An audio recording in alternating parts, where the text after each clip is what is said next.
ونستغفره ونعوذ بالله من شرور أنفسنا ومن سيئات أعمالنا من يهده الله فلا مضل له ومن يضلل فلا هادي له نشهد أن لا إله إلا الله وحده لا شريك له ونشهد أن محمدا عبده ورسوله يا أيها الذين آمنوا اتقوا الله حق تقاته ولا تموتن إلا وأنتم مسلمون يا أيها الناس اتقوا ربكم الذي خلقكم من نفس واحدة وخلق منها زوجها فبث منهما رجالا كثيرا ونساء واتقوا الله الذي تساءلون به والأرحام إن الله كان عليكم رقيبا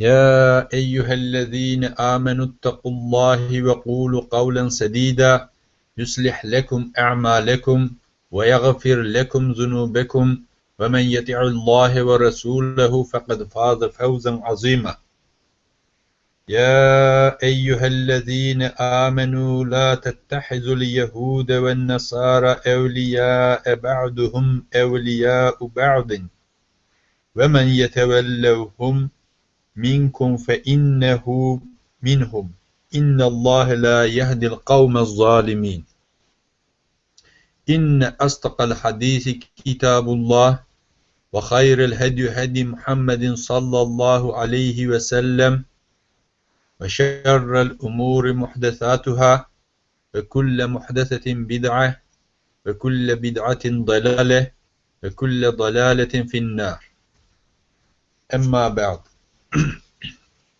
السلام عليكم ورحمة الله وبركاته მოგესალმებით ძვირფასო მუსლიმანებო ალლაჰის სალამი მისი რაჰმეთი და ბერეკეთი თქვენზე იყოს მადლობას მოგახსენებთ რომ მობრძანდით და დღევანდელ ჩვენს საუბარს უსმენთ ღმერთმა გამჩენელმა შეგისურვოთ ის ნიეთი მოგცეთ ის მადლი რა ნიეთითაც მოხვედით თავი შეიწუხეთ რათა ალლაჰის გზაზე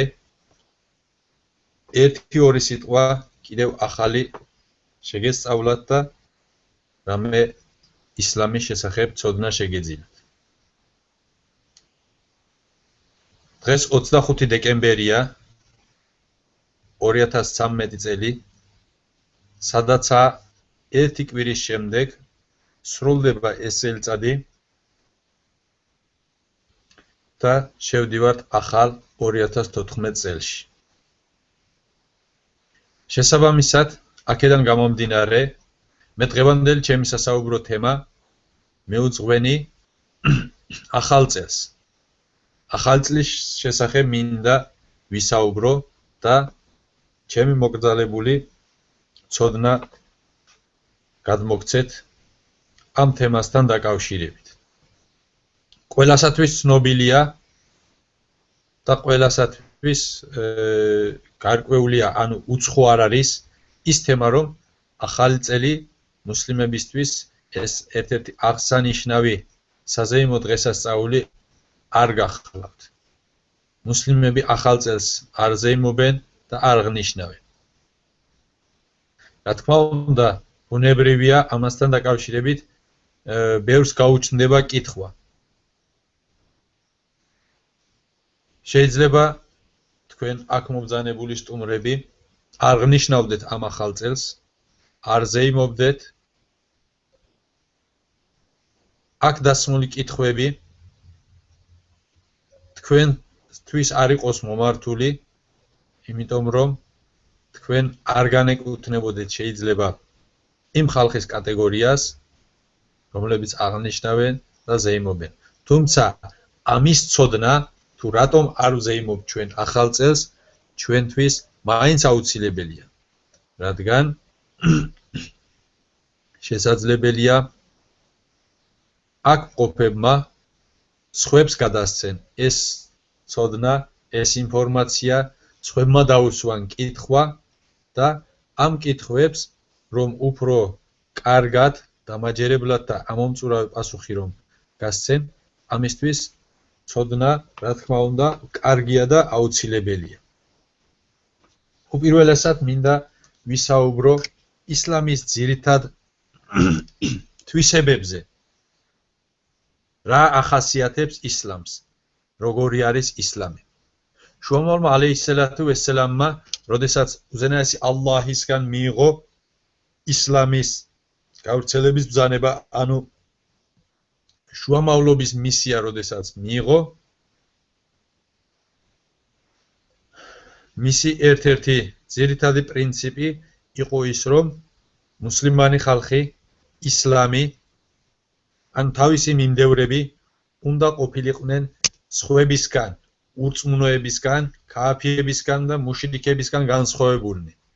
თავიანთი რწმენითაც, თავიანთი ღვთისმსახურებითაც, თავიანთი გარეგნობითაც, თავიანთი ზნეობითა და ქცევის მანევრებით. ამის მაგალითად ძალიან ბევრი ჰადისი შეიძლება მოვიყვანოთ. შუამავალი ალეიჰისალათუ ვესალამი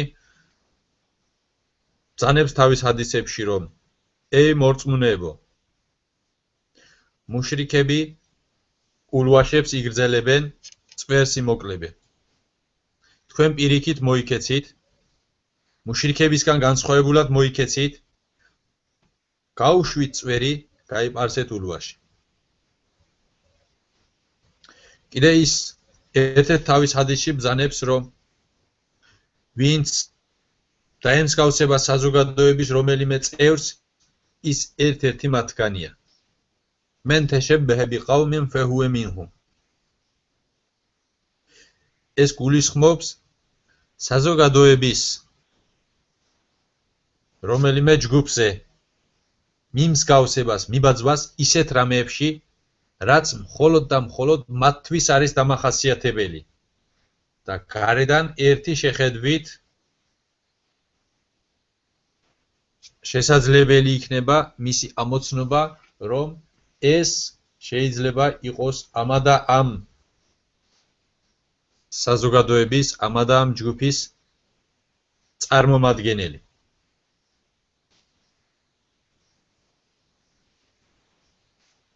მაგალითისთვის შეიძლება მოვიყვანოთ ასეთი რამეები. ჩვენ როდესაც ვხედავთ ქუჩაში მოსიარულეს, რომელსაც რომ გულზე ჯვარი კიდია, ჩვენ ამით ხვდებით, რომ ეს პიროვნება არის ქრისტიანი. ამ თქვათ, როდესაც რომ ვხედავთ ქუჩაში ანაფორიანს, ჩვენ იმას ხვდებით, რომ ეს არის ქრისტიანის სასულიერო პირი. ანუ ეს ტანსაცმელი, ეს სამკაული, ეს ატრიბუტი იმ ხალხისთვის არის დამახასიათებელი. მათი სხვებისგან განმასხვავებელი ატრიბუტებია ესენი. და შუამავალი ალეიჰისალათუ ვესალამიც თავის ამ ჰადისში გრძალავს ისეთ რამეებში მიბაძვას, მათგან ისეთი რამეების გადმოღებას, რაც მათთვის არის დამახასიათებელი და სხვებისგან გამომრჩევ თვისებად არის ქცეული. ამდაგვარი მაგალითი შეიძლება ბევრნაირად მოვიყვანოთ, ბევრი მაგალითი მოვიყვანოთ, თუმცა ეს სხვაგან წაგვიყვანს, თემას ძალიან გადავაჭარბებთ, ამიტომ აღარ გავაგრძელებ ამ მაგალითების მოყვანას და შუამავალ ალეიჰისალათუ ვესალამის ცხოვრებიდან კიდევ რამოდენიმე ჰადის ვიტყვი, ვიდრე ძირითად თემაზე გადავიდოდეთ. შუამავალ ალეიჰისალათუ ვესალამი, როდესაც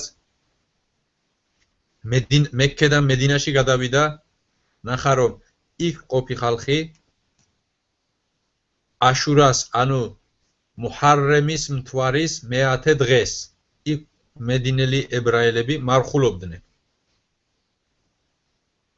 როდესაც შუამავლმა ალეიჰისალათუ ვესალამმა თავის მიმდევრებს უძანა რომ მუჰარრემის მე-10 დღე მათაც ემარხათ, რადგან ისინი მუსა შუამავალთან ებრაელებზე არანაკლებ ახლოს იდგნენ. ანუ შუამავალმა ალეიჰისალათუ ვესალამმა კითხა იმათ რომ ეს რა არის, რა დღეა, რატომ მარხულობთ თქვენ ამ დღეს?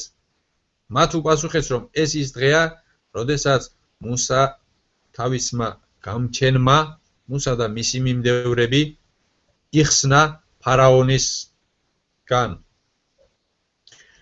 მათ ეს დღე ღვთისმადლობელოდ იმარხულეს და იქედან მოყოლებული ჩვენც ამ დღეს ღვთისმადლობელოდ მარხულობთო.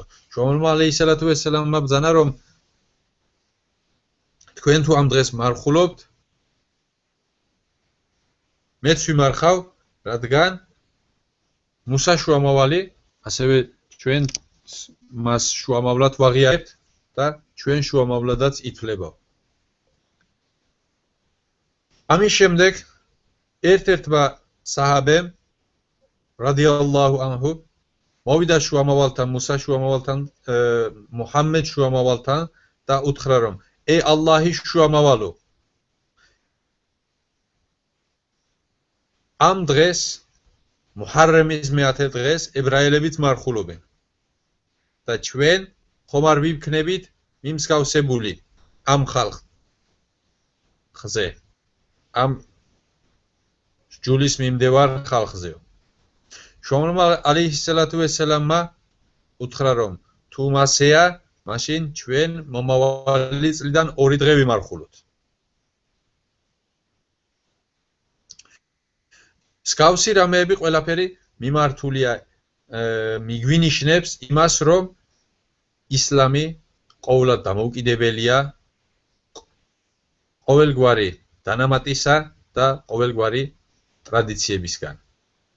მორწმუნეს თავის ცხოვრებაში, რაც თუ დაჭირდება, რასაც თუ გადაეყრება, მისთვის ისლამში ყველაფერი ახსნილი და განმარტებულია. მას არ სჭირდება სხვა რწმენიდან აღებული ტრადიციები, სხვა რწმენიდან აღებული რიტუალები და მსგავსი რამეები. შუამავალი ალეიჰისალათუ ვესალამი როდესაც მედინაში ჩავიდა, ნახა რომ იქ მყოფი ხალხი ნავრუზს და მიჰრიჯანს, ძველი მაზდეანური ანუ ცეცხლთაყვანისმცემელთა დღესასწაულს ღნიშნავდნენ და ზეიმობდნენ. შუამავალმა ალეიჰისალათუ ვესალამმა მაშინვე აუგზავნა თავის მიმდევრებს ამ დღესასწაულზე დასწრება, ამ დღესასწაულის მიმართკმაყოფილების გამოხატვა და ამ დღესასწაულის აღნიშვნა და მათ უთხრა რომ ალლაჰმა თქვენ ამაზე უფრო უკეთესი 2 დღესასწაული დაგიწესათ. ესენი იყო რამაზან ბაირამი და ყურბან ბაირამი. სამწუხაროდ დღეს შუამავლის სუნნეტს ძალიან ავცდით, მისგან ძალიან შორს ცხოვრობთ და ძალიან ბევრი მუსლიმი არ ფლობს საკმარის ინფორმაციას შუამავალ ალეიჰისალათუ ვესალამის სუნნეთის შესახებ. მისი მოწოდების, მისი ქადაგების შესახებ ძალიან ცოტა ინფორმაციას ფლობს ჩვენი საზოგადოება. აქედან ძალიან ბევრი მიყვება იმ ტრადიციებს, იმ წესჩვეულებებს, ღნიშნავენ და ზეიმობენ იმ დღესასწაულებს, რომელიც ჩვენი რწმენის დღესასწაული არ არის, ჩვენი რწმენის მიერ დადგენილი არ არის, არამედ პირიქით სხვა რწმენის დღესასწაულებია. ამათგან ერთ-ერთი არის ახალი წელი, რომელიც ისტორიული კვლევების შედეგად დადგენილია, რომ იგი წარმართული დღესასწაულია. წარმართობიდან არის გადმონაშთებული და იმ წარმართობიდან დღემდე ჩვენამდე ქრისტიანმა საზოგადოებამ, ქრისტიანულმა ქვეყნებმა მოიტანეს. რომელსაც არ აღნიშნავდნენ არც მუსლიმანი საზოგადოება და არც ებრაული საზოგადოება.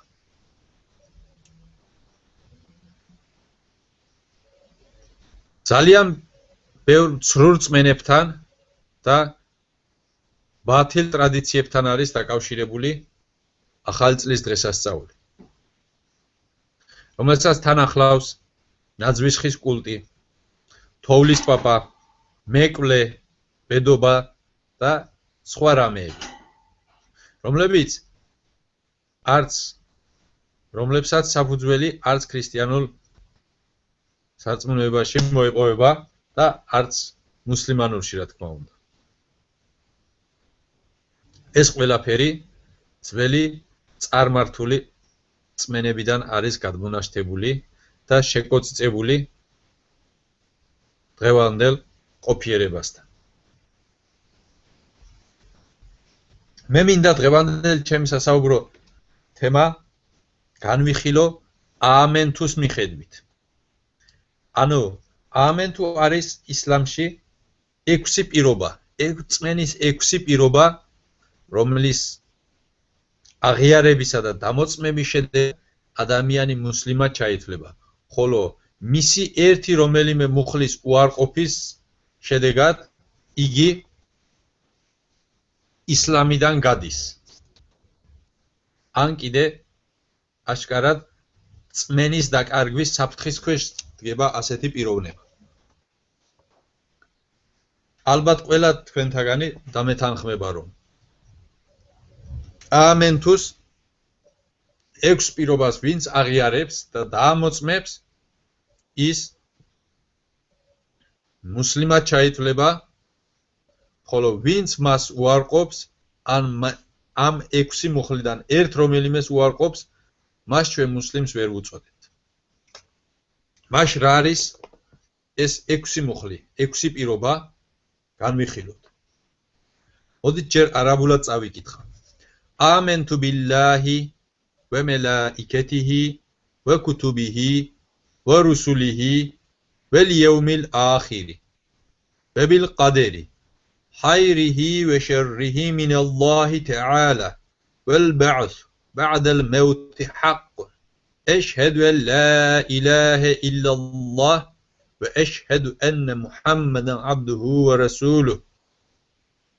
ნიშნულობა მწამს ალლაჰი, მისი ანგელოზები, მისი წერილები, მისი შუამავნები, უკანასკნელი დღე, ბედისწერა, მისი სიკეთე და სიავე ალლაჰის მიერია, ანუ ბედისწერაში არსებული ჩვენზე დაწერილი ყოველი სიკეთეც და ყოველი სიავეც, რასაც კი გადავეყრებით ცხოვრების მანძილზე, ალლაჰისგან არის მოვლენილი.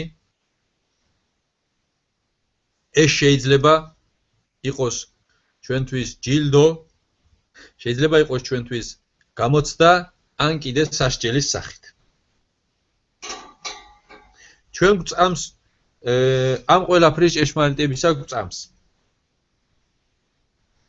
წამს რომ არსებობს უკანასკნელი დღე, როდესაც ყველა სულიერი ერთ დღეს სიკვდილს იგემებს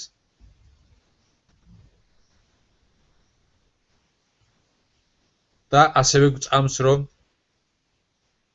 ყოველი ადამიანი, ყოველი ცოცხალი ერთ დღეს ხელმეორედ აღსდგება სიკ გარდაცვალების შემდეგ. წამს რომ მოწმევა რომ არ არსებობს ღვთაება ჭეშმარიტი სათაყვანებელი გარდა ალლაჰისა.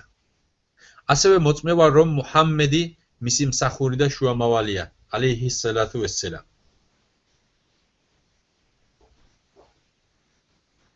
ამის შემდეგ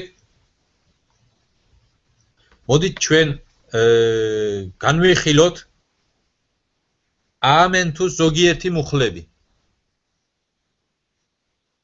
რომლის მიმართაც წინააღმდეგობაში მოვდივართ, თუ კი ჩვენ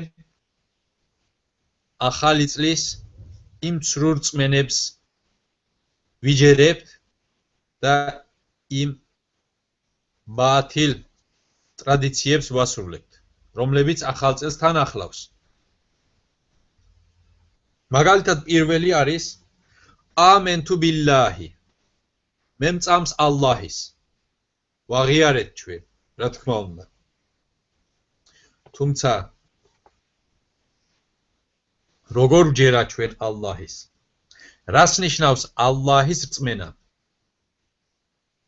ალლაჰის რწმენა, რა თქმა უნდა, მის უპირველესად მის არსებობაზე დაჯერება არის. ანუ ჩვენ უნდა გვწამდეს ალლაჰის არსებობა. თუმცა, როდესაც ადამიანი ამბობს, რომ მე მწამს ღმერთის, ეს არ არის საკმარისი.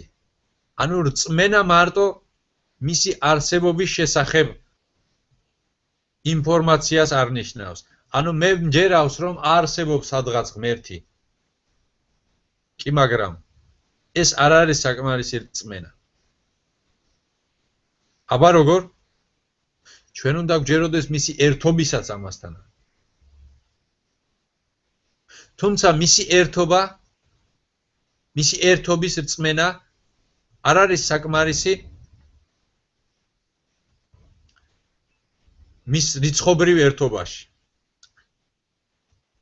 მისი ერთობა უნდა გვწამდეს ისე, რომ ის ერთადერთია როგორც მბრძანებელი, ის ერთადერთია როგორც კანონის დამდგენი, ის ერთადერთი მორჩილების ობიექტია, ის ერთადერთი სათაყვანებელია, ის ერთადერთია, ვისაც ქედს ვუხრით, ის ერთადერთია, ვისიც გვეშინია, ის ერთადერთია, ვისი რიდიც გვაქვს, ის ერთადერთია, ვისაც ვევედრებით, ვისაც შევთხოვთ, ის ერთადერთია, ვისაც ჩვენი დახმარება შეუძლია, ის ერთადერთია, ვით ჩვენი გამჩენია, ის ერთადერთია, ვინ ჩვენ სარჩოს გვაძლევს, ის ერთადერთია, ვინ სიცოცხლე მოგცა, ის ერთადერთია, ვინც ჩვენგან ამ სიცოცხლეს აიღებს, ის ერთადერთია, ვის წინაშეც წავსდგებით განკითხვის დღეს, ის ერთადერთია, ვისთვისაც ღვთისმსახურებას უნდა ვასრულებდეთ. აი, მისი ერთობის მიმართ რწმენა ამგვარი უნდა იყოს. ის ყველაფერში ერთადერთია, შეუცვლელია, რომელსაც ბადალი არ გააჩნია, რომელსაც მოზიარე არ გააჩნია. ჩვენს მიერ გადადგმული ყოველი ნაბიჯი, ჩვენს მიერ შესრულებული ყოველი ღვთისმსახურება, ჩვენს მიერ ავნენილი ყოველი ვედრება, მხოლოდ და მხოლოდ მისთვის უნდა იყოს მიძღვნილი და ამ აქტივობაში სხვა არავისი ხათრი არ უნდა გქონდეს. სხვა არავინ არ უნდა შეუზიაროთ. მხოლოდ და მხოლოდ მისთვის უნდა იყოს მიძღვნილი ჩვენი ყოველი მოქმედება.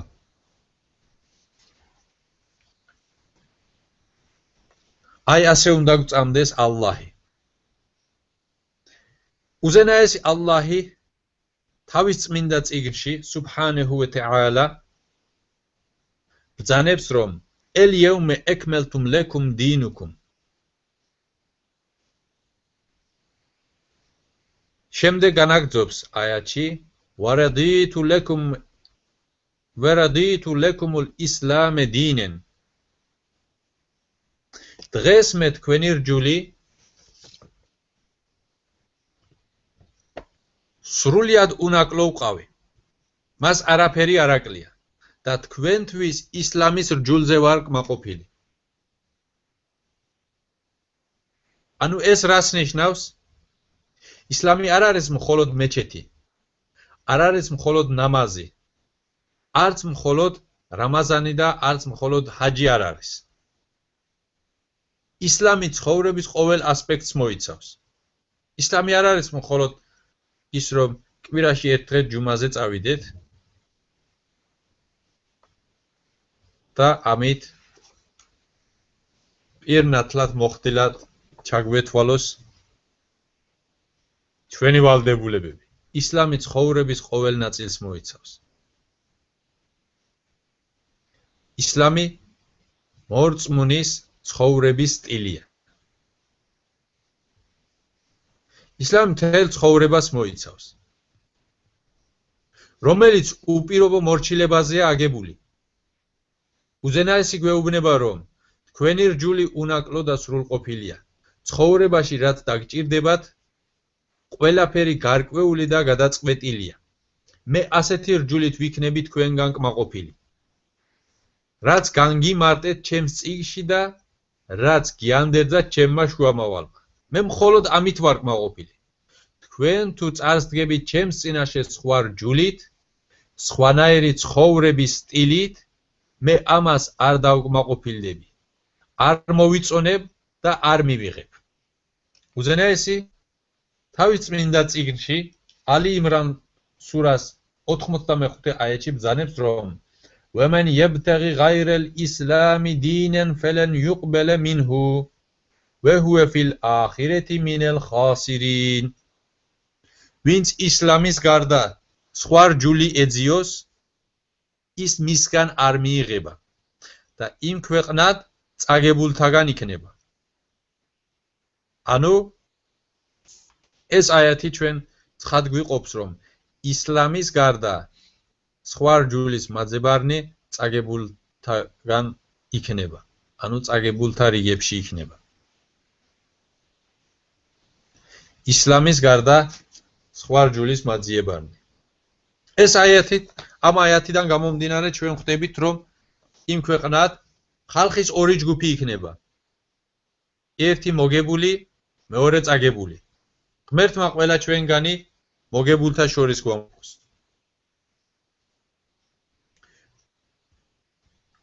ამის შემდეგ ჩვენი ვალია ვემორჩილოთ იმ სრულყოფილ უნაკლოებას, რომელიც ალლაჰმა წარმოგვიდგინა ისლამის სახით და არ შეუმატოთ სხვადასხვა რწმენის ტრადიციები. თუ კი ჩვენ სხვა ტრადიციებს ვუმატებთ, ეს იმას ნიშნავს, რომ არ გვჯერა ალლაჰის სიტყვის, რომ იგი უნაკლოა. ან უბრალოდ მორჩილებთ საკუთარ სურვილებსა და გემოვნებებს. ასეთი ქმედება კი ამენთუს პირველიმე მუხლს, ანუ ალლაჰის მიმართ რწმენას არ ღვევს. მეორე, რასაც რომ ვარღვევთ, ეს არის ამენთუ ბიქუთუბიჰი, ანუ მე მწამს მისი წიგნების. ჩვენ ვაღიარებთ, რომ მისი წიგნების გვწამს და ჩვენი ცხოვრების მანძილზე ასევე ვამოწმებთ, რომ ჩვენი ცხოვრების მანძილზე ვიხელმძღვანელებთ მისი ბოლო წიგნით ყურანით. ჩვენ ყურანის მიმართ რწმენა გვწამს. თუმცა რას ნიშნავს ყურანის მიმართ რწმენა? ეს იმას არ ნიშნავს, რა თქმა უნდა, რომ ჩვენ გვჯერავს, რომ სადღაც არსებობს წიგნი თაროზე დამტვერილი, რომელსაც სახელად ყურანი ქვია და იგი ღმერთისგან არის ჩვენთან მოსული. ამის დაჯერებას, ამის რწმენას ყურანის მიმართ რწმენა არ ქვია, რა თქმა უნდა. ჩვენ უნდა ვიცოდეთ მასში რა წერია, რა სურს ჩვენს გამჩენს ჩვენგან, რა სითხოვს და რაც გვავალებს. ეს ყველაფერი უნდა ვიცოდეთ და ჩვენი ცხოვრების მანძილზე უნდა ვიხელმძღვანელოთ ამ წიგნით. იქ ყველაფერი აღწერილია ცხოვრების მანძილზე, რაც დაგჭირდება და როგორც უნდა ვიცხოვროთ. შეიძლება შევადაროთ მოძრაობის წესებს. სადაც ნაჩვენებია გზაზე სხვადასხვა ზნაკები, რომელიც გვასწავლის, როგორ უნდა ვიმოძრაოთ გზაზე. შუქნიშნები, წითელი, ყვითელი და მწვანე ფერებით. აი ყურანიც ზუსტად ამგვარი გზის მაჩვენებელი და მიმართებელი არის ყოველი მორწმუნისთვის. ის მიუთითებს ყოველთვის წითელსაც, ყვითელსაც და მწვანესაც. ჩვენ თუ ნამდვილად ჯერავს და წამს, მაშინ მისით უნდა ვიხელმძღვანელოთ და ყოველ გადადგმული ნაბიჯი უნდა გავზომოთ ყურანის მიხედვით, ნებას გვაძლევს თუ არა. ყურანი რას ბრძანებს? რა თქმა უნდა ძალიან ბევრ რამეს ბრძანებს, თუმცა მე თემასთან დაკავშირებით რამოდენიმე აიათი შევაგროვე ყურანიდან. ვინც განუდგეს შუამავალს, მას შემდეგ რაც ცხადი გახდა მისთვის ჭეშმარიტი გზა და გაუყვეს იმ გზას, რომელიც არაა მორწმუნეების. მას მივაქცევთ იქით, საითაც გეზი აიღო და ჯოჯოხეთში შევიყვანთ. რა ცუდი შესასვლელია იგი. აიათში ცხადადაა ნათქვამი, რომ ვინ შუამავალს განუდგეს და დაადგება იმ გზას, რომელიც მორწმუნეების გზა არ არის, მას ეს გზა ჯოჯოხეთამდე მიიყვანს. ისმის კითხვა: განა ეს ტრადიციები მორწმუნეების გზაა? მორწმუნეებში ვინ იგულისხმება? რა თქმა უნდა, ეს ჰადისი როდესაც ჩამოვიდა მედინაში, იქ მორწმუნეები საჰაბეები იყვნენ. შუამავალ ალეიჰისალათუ ვესალამის თანამედროვე ხალხი, მის ირგვლივ მყოფნი. და ვერავინ ვერ იტყვის, რომ ეს ტრადიციები, ეს წარმართული ტრადიციები იმ მორწმუნეების გზა არის, რომელზე მიყოლასაც უზენაესი ალლაჰი სუბჰანაჰუ ვა თაალა ნისა სურას 115 აიათში გვიბრძანებს. ეს არ არის იმ მორწმუნეების გზა და ეს არ არის ის გზა, რომლითაც ალლაჰი სუბჰანაჰუ ვა თაალა კმაყოფილია.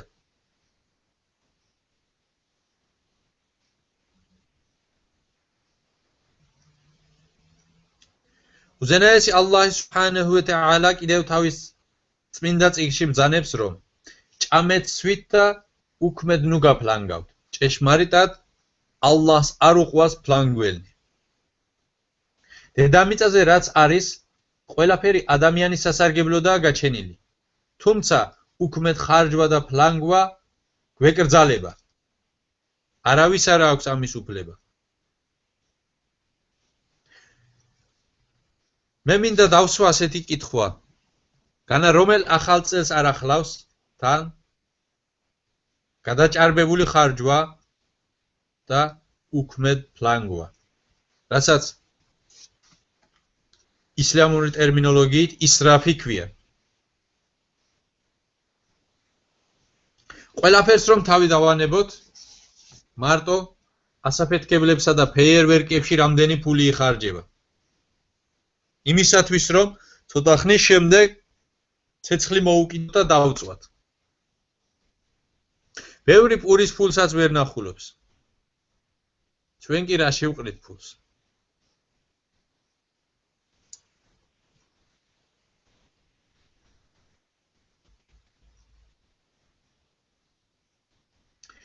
ეს ალლაჰის მოუწონარი საქმეა და ამას საკუთარ წიგნში გვამცნობს, რომელიც გვწამს და ცოტა ხნის წინ პირობა დავდეთ, რომ მის მიხედვით ვიხელმძღვანელებდით ჩვენს ცხოვრებას. ეს ამ წიგნშია გადმოცემული. ჰოი თქვენ მორწმუნეებო, ჭეშმარიტად ღვინო, ყუმარი, კერპები და სამკითხაოდ განკუთვნილი ისრები სატანის ბინძური საქმეთაგანია. და განერიდეთ მათ, რათა იქნებ გადარჩეთ ჯოჯოხეთისგან.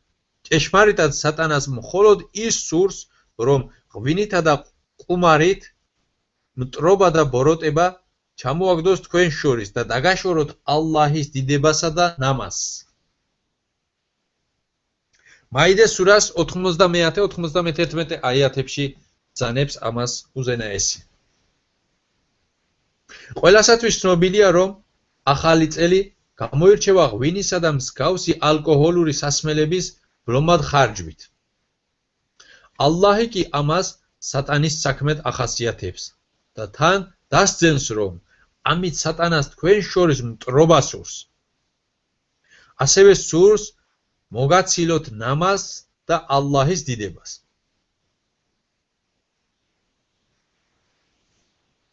ალკოჰოლის შედეგად, რომ ბევრი ადამიანი გადამტებრებია ერთმანეთს, ეს ჩვენთვის უცხო არაა. არც ისაა უცხო, რომ ამ დღესასწაულით გართობილნი ივიწყებენ ალლაჰის დიდებას და არც ნამაზის შესრულებით არ იწუხებენ თავს. რაც იმის მაჩვენებელია, რომ სატანა მიზანს მიაღწია. უზენაესი ალლაჰი ხომ გვეუბნება თავის იქში, რომ მას ამით თქვენ შორის ტრობის ჩამოგდება უნდა. მას უნდა, რომ ალლაჰი დაგავიწყოთ. ალლაჰის დიდებას დაგაშოროთ, ნამაზს დაგაშოროთ. როდესაც ჩვენ ასეთ რამეებს შევექცევით, გამოდის, რომ სატანამ თავის წადილს მიაღწია.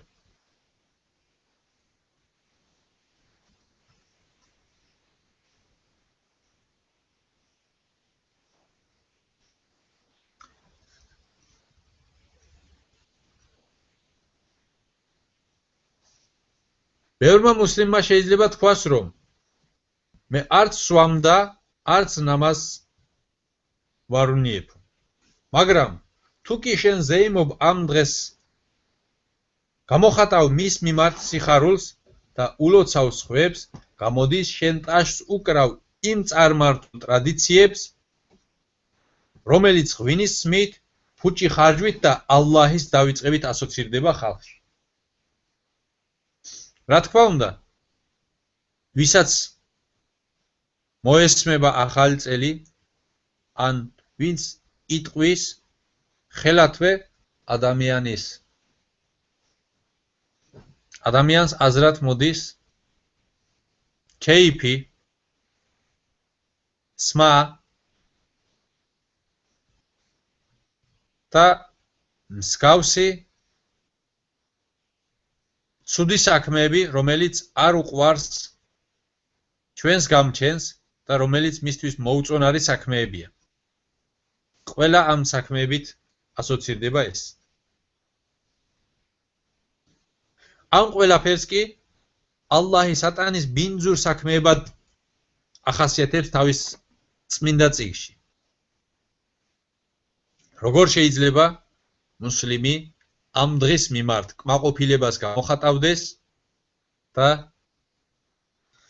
მხარს უჭერდეს, ტაშს უკრავდეს. ყურანი ხომ ჩვენი წიგნია.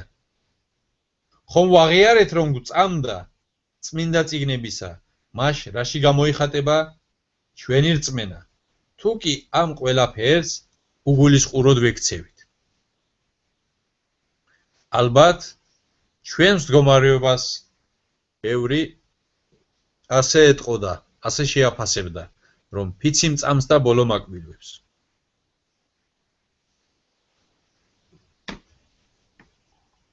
მესამე არის ვერუსულიჰი, ანუ ამენტუ ბირუსულიჰი. მისი შუამავლების მწამს, ალლაჰის მიერ მოვლენილი ყველა შუამავლის მწამს. ჩვენ ვალდებულნი ვართ ყველა შუამავალი ვირწმუნოთ, რაც თუ ალლაჰს მოუვლენია. ვალდებულნი ვართ ერთგულებით ვემორჩილოთ შუამავალთა ჯაჭვის ბოლო რგოლს მუჰამმედ ალეიჰისალათუ ვესელამს. შუამავლის რწმენა ამასთანავე კავშირშია ყურანის მიმართ რწმენასთან, რადგან ყურანი პირდაპირ გვიბრძანებს მის მიმართ მორჩილებას. ფრთხილად იყვნენ ისინი, ვინც ეწინააღმდეგებიან მის ბრძანებებს, თავს არ დაატყდეთ განსაცდელი, ან არ დაატყდეთ მწარე სასჯელი. ასევე ყურანშია ნაბრძანები, რომ აიღეთ ის, რასაც მოგცემთ თქვენი შუამავალი და განერიდეთ იმას, რასაც აგიკრძალავთ თქვენი შუამავალი. ალეიჰისალათუ ვესელამ. როგორც ხედავთ, ალლაჰი პირდაპირ გვიგრძალავს მისი ბრძანების საწინააღმდეგოდ მოქმედებას. მაშინ უნდა გავარკვიოთ, როგორ უნდა გვიყვარდეს ჩვენ იგი და რას გვიბრძანებს ის, რომლის წინააღმდეგ მოქცევის შემთხვევაში წარე სასჯელი შიში უნდა გქონდეს. თავად შუამავალი ალეიჰისალათუ ვესელამი თავის ერთ-ერთ ჰადისში ბრძანებს, რომ რომელიმე თქვენგანი ვერ იქნება მორწმუნე, თუმე საკუთარ შვილზე, საკუთარ მამაზე და მთლიანად კაცობრიობაზე უფრო მეტად საყვარელი არ ვიქნები მისთვის. ყველამ საკუთარ გულებში ჩავიხედოთ და გავცეთ პასუხი საკუთარ სინდის. არის თუ არა შუამავალი ჩვენთვის იმდენად საყვარელი, რომ მისი ხათრით დავთმოთ ყველაფერი. თუმცა რომელ ყველაფერზეა საუბარი, ჩვენ ხომ უბრალო ახალ წელზეც ვერ ვთქვით უარი. მაშინ რაში გამოიხატება ჩვენი შუამავლის მიმართ წმენა, რომელიც ცოტა ხნის წინ ვაღიარეთ და დავადასტურეთ, რომ მორჩილები ვართ მის მიმართ, მას დავემორჩილებოდით. ალლაჰის შუამავალი ალეიჰისალათუ ვესელამი ერთ-ერთ თავის ჰადისში ბრძანებს, რომელიც საუბრის დასაწყისშიც მოვიყვანე, ვინც დაემსგავსება საზოგადოების რომელიმე ჯგუფს, ის ერთ-ერთი მათგანია. საკითხავია, ახალი წლის მოზეიმენი ვის ემსგავსებიან, თავიანთი ამ საქციელით. ვისგან აიღეს ეს ტრადიცია? ამ ხალხს რა ფასი აქვს გამჩენი ღმერთის წინაშე?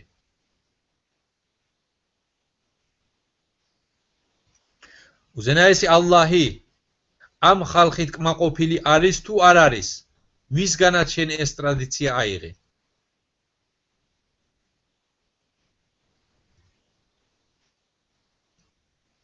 ვერავინ იტყვის, რომ ამით მუსლიმან საზოგადოებას ემსგავსება.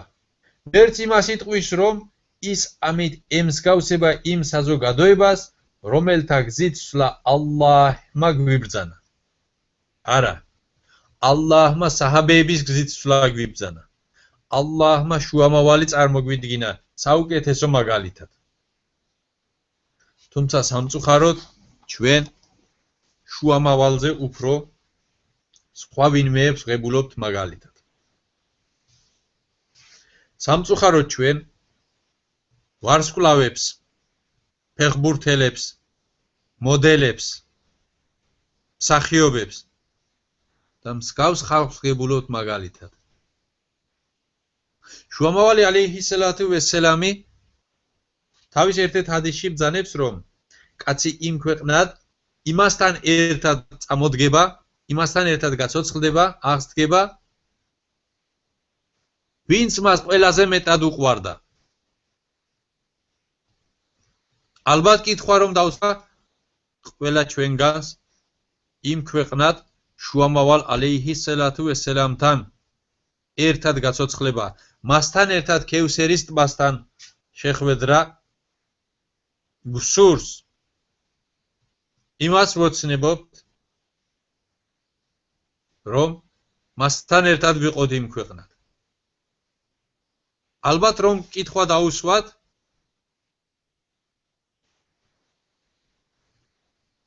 არავინ არ ისურვებს იმ ქვეყნად იმ გარყვნილი ვარსკვლავების და მსგავსი ხალხის ერთად ყოფნას არავინ არ ისურვებს.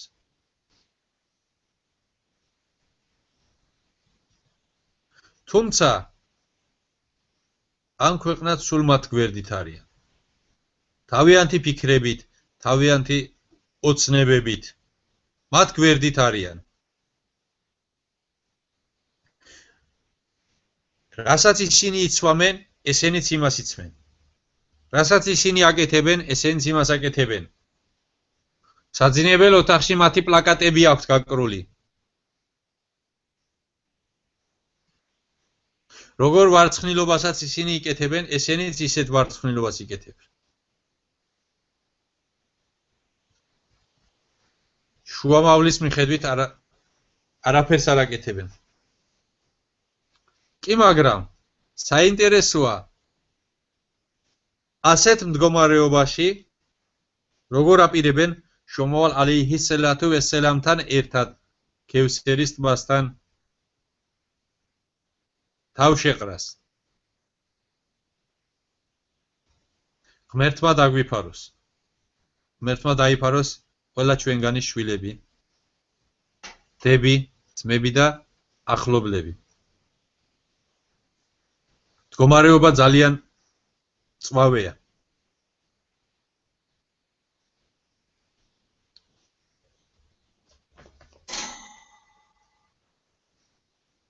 შუამავალი ალეიჰისალათუ ვესალამი თავის ერთ-ერთ ჰადისში კიდევ ბრძანებს, რომ ჩემი უმმეთიდან გამოჩნდება ხალხი, იქნებიან თავს იჩენენ ისეთი ხალხი, რომლებიც წინა უმმეთებს ნაბიჯ გაყვებიან.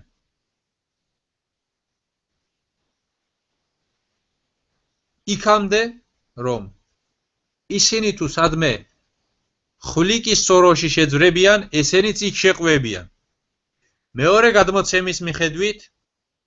გადმოცემის მიხედვით ჰადისის შუამავალი ალეიჰისალათუ ვესალამი ბრძანებს, რომ ჩემი უმმეთიდან თავს იჩენენ ისეთი ხალხი, რომლებიც წინა უმმეთებს ნაბიჯ გაყვებიან. მათ მიჰბაძებენ, დაჟე მათგან რომელიმე გზის კიდეზე საკუთარ დედასთან რომ იმრუშოს, ესენიც იმათ მიჰბაძებენ. ღმერთმა დაგვიფაროს ასეთი სისაძაგლისგან. თუმცა, როდესაც ვუყურებთ ხალხს, მართლაც რომ იგენს ბაძავე. რასაც ისინი აკეთებენ, არც ესენი არ ჩამორჩებიან უკან. ღმერთმა დაგვიფაროს. მეოთხე არის და ყველაზე მთავარი აამენთუს 6 პირობიდან, რომელსაც ყველაზე მეტად ვარღვევთ, ვებილ ყადერი ხაირიჰი ვე შერრიჰი მინალლაჰი თაალა. მე მწამს ბედისწერისა, მისი სიკეთეც და სიავეც ალლაჰისგან მომდინარეობს. ჩვენ ვაღიარებთ და ვწამს ბედისწერა. თუმცა ამ ბედისწერას ბედობის დღე ან მეკვლეს ფეხი კი არა, უზენაესი ალლაჰი ადგენს. ჩვენთან არის ასეთი წარმოდგენა, რომ ახალ წელწად დღეს კარგი ფეხის მეკვლემ უნდა გიფერხოს, რომ ის დღე, ის წელიწადი ჩვენთვის კარგი იყოს, ბედნიერი იყოს. კი, მაგრამ ჩვენ ხომ ცოტა ხნის წინ ვაღიარეთ, რომ ამენთუ ბილ ყადერი ხაირიჰი ვე შერრიჰი მინალლაჰი თაალა. ანუ ჩვენ ხომ დავამოწმეთ, რომ ბედისწერის გჯეროდა, რომ კეთილიც და ავიც ყველაფერი რაც თუ გადაგხვდება ქვეყანაზე, ღმერთის მიერ არის დაწერილი და ღმერთისგან მოდის. რატომ ამას არ ვაქცევთ ყურადღებას, რატომ გვავიწყდება და რატომ ვიღაცის ფეხისგან ველით ბედნიერებას? ბედნიერების მომცემი ხომ უზენაესი გამჩენია. რატომ ვეძებთ სხვაგან? ღმერთმა დაგვიფაროს და ბედნიერების მოცემა ან უბერდურების თავიდან არიდება მსგავსი რამეები მხოლოდ და მხოლოდ ღმერთისგან მომდინარეობს. მხოლოდ და მხოლოდ ღმერთს შეუძლია ეს ყველაფერი.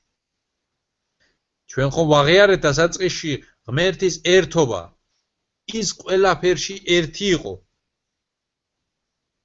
და მას შემცვლელი არ ყავდა, მას ბადალი არ გააჩნიოდა. ასეთ რამეებს თუ სხვას მივაწერთ, ბედნიერების მოლოდინში თუ სხვისგან ვიქნებით და არა ღმერთისგან, მაშინ ღმერთმა დაგვიფაროს და ჩვენ შირკში ვიქნებით.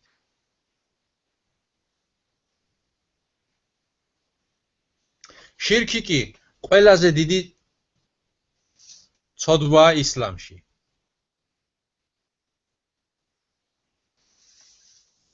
რომელსაც მონანიების გარეშე პატიება არ აქვს. შეიძლება ღმერთმა სხვა ყველაფერი გვაპატიოს, თუმცა შირკს არ გვაპატიებს, თუ ჩვენ არ მოვინანიებთ და მისგან შორს არ დავდგებით. უზენაესი ალლაჰი სუბჰანაჰუ ვა თაალა თავის წმინდა წიგნში ბრძანებს, რომ თუ კი თანაზიას გაუჩენ ალლას, უეჭველად ფუჭი იქნება ყოველი შენი ნამოქმედარი და უეჭველად წაგებულთაგან იქნები იმ ქვეყნად. ანუ შენ თუ თანაზიას გაუჩენ, შენ თუ შირკს ჩაიდენ, მაშინ შენს მიერ გაკეთებული ყოველი საქმე, ნამაზიც, რამაზანიც, ყურბანიც, ჰაჯიც და მოწყალებაც ყველაფერი ფუჭია. ყველაფერი წყალში ჩაგეყრება. თანაც ამ აიეთს ვის ეუბნება? შუამავალს ეუბნება უზენაესი ალლაჰი. როდესაც ალლაჰი შირკს შუამავალს არ პატიობს, ჩვენ როგორ გვაპატიებს? დიდი სიფრთხილე გვჭირდება. ბედობის დღე ყოფილა თურმე, იმ დღეს როგორც გაატარებ მთელი ცხოვრება, ისე დაგებედება. ვინ დაადგინა? სიდან მოვიდა. ჩვენ ხომ გვძერავ, რომ ბედით და ყველაფერით დაწერილია ალლაჰის მიერ. ალლაჰისგან მოდის. მაშ რაღაც ველით ბედობის დღეს, ან მეკვლეს ფეხიდან რას ველით. ეს ყველაფერი ხომ სრულწმენებია. სამწუხაროდ ყველა იმას, რაც სრუა, რაც სატანის გულს ახარებს, რაც სატანის დაწერილია, იმას დიდ ყურადღებას ვაქცევთ. დიდად ვერიდებით, დიდად ვუფრთხილდებით, თუმცა რაც ალლაჰის დაწერილია, ის ძალიან ადვილად გვავიწყდება. ძალიან მალე გვავიწყდება. ძალიან დიდ ყურადღებას ვაქცევთ ახალ წელწად დღეს, თურმე არ გაირეცხება, არ მოიკერება. და მსგავსი რამეები. თუმცა არავის აზრად არ მოსდის, რომ ახალ წელწად დღეს ღვინო არ დაილევა. ალკოჰოლი არ დაილევა. ეს არავის აზრად არ მოდის. არავინ არ დაფიქრებულა იმაზე, რომ დავლიო რა იქნება, ცოდვა იქნება თუ არ იქნება. ამაზე არავინ არ დაფიქრებულა. თუმცა ყველა დიდად ევფრთხილდება, აბა ვინ მიფერხებს, როგორი ფეხი ექნება, რა გავაკეთო ბედობის დღეს, რა არ გავაკეთო, რას მოვერიდო, რას არ მოვერიდო. ეს ყველაფერი ხომ სრუ და ბათილია. ღმერთმა შეგვაგნებინოს ბათილი ბათილად და მისგან შორს დგომა ნასიბი გაგვიხადოს, ასევე შეგვაგნებინოს ჭეშმარიტი ჭეშმარიტად და მასზე მიყოლაც ნასიბი გაგვიხადოს. მე დღევანდელ ჩემს სასაუბრო თემას ამით დავასრულებ, ცოტა გამიგძელდა საუბარი და თავს აღარ შეგატკენთ. ალლაჰის ლოცვა და მისი წყალობა თქვენზე იყოს. ასსალამუ ალეიკუმ ვა რაჰმათულლაჰი ვა ბარაკატუჰ. ალჰამდულილლაჰი რაბბილ ალამინ. والصلاة والسلام على رسولنا محمد وعلى آله وأصحابه أجمعين.